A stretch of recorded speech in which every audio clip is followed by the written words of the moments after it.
So my name is Coy McKinney. I've been a Southwest resident at Tiber Island since 2010, and I'm a member of a growing group of residents concerned about development in Southwest, and we were able to gather around 300 signatures in opposition to this proposal. So first, I would like to thank the ANC commissioners in Forest City for allowing the space in question to be used for social gatherings for the past several years. It is these activities and how they have brought the Southwest community together that form the basis of our opposition to this project. Much of the discussion so far has been about the past and the future. While valuable and insightful, it has glossed over the present. Over the last couple of years, the lots at 4th and M have become more like the town center the Southwest neighborhood plan first set out to establish. There have been Friday night markets, Saturday farmers markets, a food truck festival, the DC State Fair, served as a site for the 202 Creates exhibit, and have become a casual place for residents to hang out and socialize, even when nothing is planned. These events have been well attended and are greatly appreciated by a significant number of members of the neighborhood. If development is to happen in this space, our position is that it should incorporate current usage into the design. I am tired of developers who do not live in the neighborhood determining its future without consideration from its residents and do not have to live with the consequences of their actions. Based on past experiences, the ANC has raised concerns about the applicant's ability to deliver on their promises for retail and management. Rather than potentially getting fooled again, why not keep a good thing going and develop an outdoor space that could host the type of activities that currently add vitality and vibrancy to Southwest community life? There are and will be spaces in Southwest for ground floor retail to go in, along 4th Street, the Elliott, the building in the northeast parcel, the new buildings along M Street at 6th and 3rd.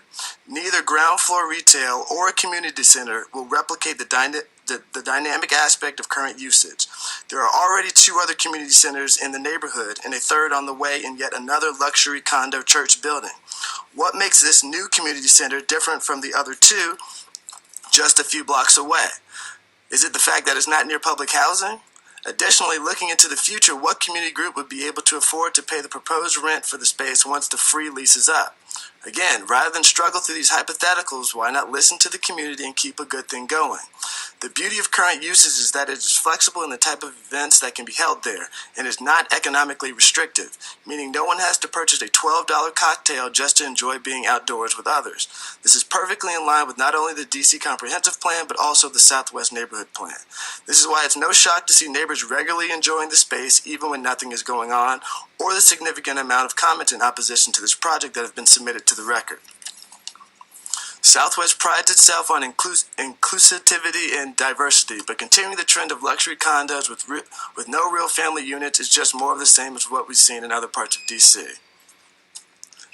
Due to time constraints, I hope you'll refer to some other exhibits in the on the record. Exhibit 85C and the comments submitted by Southwest residents. Exhibit 85B with specific reference to the Southwest Neighborhood Plan and DC Comprehensive Plan. Exhibit 86 in reference to the lack of impact assessments, non-existent affordable housing or housing for families. And Exhibit 93 by Pamela Daly and Exhibit 115 by Adam Cooper.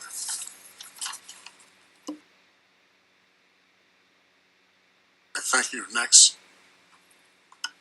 Thank you for the opportunity to speak before you tonight. My name is Pamela Daly, and I'm a resident of Tiber Island in Southwest. As we all know, Southwest has experienced rapid development since its initial PUD was approved.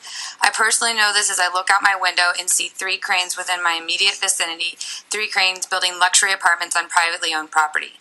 This land that the applicant was awarded in 2008 is formally public land. As formally public land, does it not need to serve the public good? This planned development, even with the revisions, does not serve a public good. This project does not protect what Southwest holds dear to its identity, as defined in the 2015 Southwest Neighborhood Plan.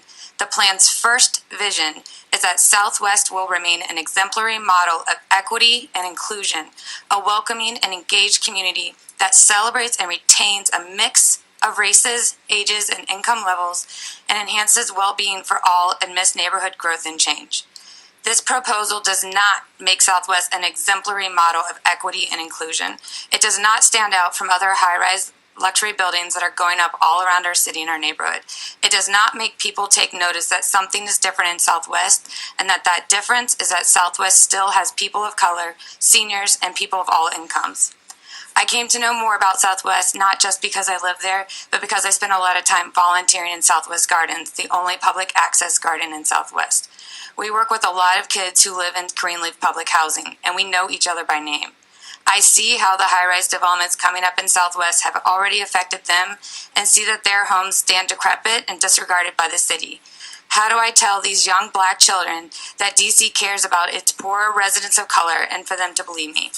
The use of the lot at 4th and M Streets is where Southwest comes alive. Since our small balconies, if we have them, can only hold so many, this is one of the few spots where we as a community can be outside together without having to buy something. The farmers market is our only access to fresh food besides Safeway, which if you read Nextdoor post, you'd know many are less than thrilled with their offerings. Southwest is a place I've come to love, and I want all people to be able to enjoy it, not just those singles or couples without children who can afford outrageous market rate apartments in the interim. We shouldn't have to beg for a space outside to meet in our neighborhood or even affordable housing, but alas, we do have to do this. I applaud the applicant for working with our ANC to address some of these issues we have raised. However, the final product does not meet the vision of the Southwest Neighborhood Plan or our citywide comprehensive plan. For these and the additional issues raised in Exhibits 74, 85B, 86, 89, and 93, I'm opposed to this development. Thank you. I'm going to stick with my comments earlier.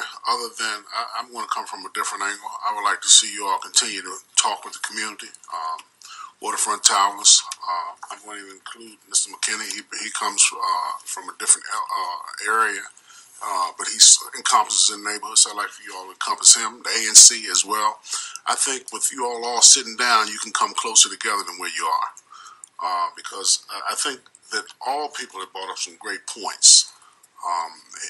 Mr. McKinney's a younger gentleman in the area, and we don't get a lot of that. So I want to encourage him to continue. I just want to make sure that when we continue with stuff, that we continue correctly. That's all. That's where I am. So take that for what it's worth. So I would like to see that happen like that, and you all come back and give you some time and some well thought out concerns that were raised. I can tell you some of the concerns that I've had, not just with this case. I hear all this about affordable housing, and we talk about it all the time, and I'm getting ready to start really getting on this because from my standpoint, and I've said this previously, affordable housing, it seems like the more housing we get, the more the price goes up. I hear the argument, Mr. Dedman, that if you increase the supply, make sure I got my economics right. If you increase the supply, the cost comes down. We increase the supply, and it goes up. That's Anthony Hood's opinion. I'm a realist. I'm going by what I see, not what I hear. Because if I go by what I hear, everything's affordable. I only know of maybe one or two real good affordable projects that I've been dealt with in the city that's down to 30%. I understand it's more than just zoning. We're not going to be able to fix it here. There are other things that come into play. So that's a whole nother argument, a whole nother time that I think this is going to be discussion I'm going to be having for my remainder of my time here about this whole affordable housing issue.